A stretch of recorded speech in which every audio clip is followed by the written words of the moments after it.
Hello viewers, এখন বাসায় বসে বানিয়ে ফেলতে পারেন এমন মজাদার দারুণ বিফ স্টেক। তো প্রথমে আমি স্টেকের মাংসটাকে ভালো করে কিচেন টাওয়েল দিয়ে মুছে নিলাম যাতে কোনো পানি না থাকে। এরপর গোলমরিচ ও সয়া সস দিয়ে ভালো করে ম্যারিনেট করে নিচ্ছি দুই পাশ। এরপর একটা প্যানে দিয়ে দিচ্ছি 2 টেবিল চামচের মতো তেল। এবার এই তেলের মধ্যে আমি হাই হিটে এই স্টেকটাকে ফ্রাই করে নিচ্ছি। 3 থেকে 4 মিনিট পর দিয়ে দিলাম 4 থেকে 5টি রসুনের কোয়া এবং বাটার দিয়ে হাই হিটে এটাকে আরও 5 থেকে 6 মিনিটের মতো ফ্রাই করে নিলেই তৈরি হয়ে যাবে আজকের স্টিক। তারপরে একই প্যানে আমি গাজর, ক্যাপসিকাম ও পেঁয়াজ দিয়ে একটু ভালো করে টস করে নিচ্ছি। এই যে তৈরি হয়ে গেল সটেড ভেজিটেবল।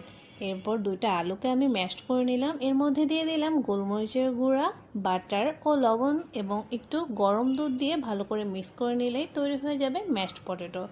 এবার সাইড ডিশ হিসেবে ম্যাশড পটেটো ও সটেড ভেজিটেবলের সাথে পরিবেশন করুন আজকের বিফ স্টেক। আমার চ্যানেলটিকে ভালো লাগলে অবশ্যই সাবস্ক্রাইব করবেন।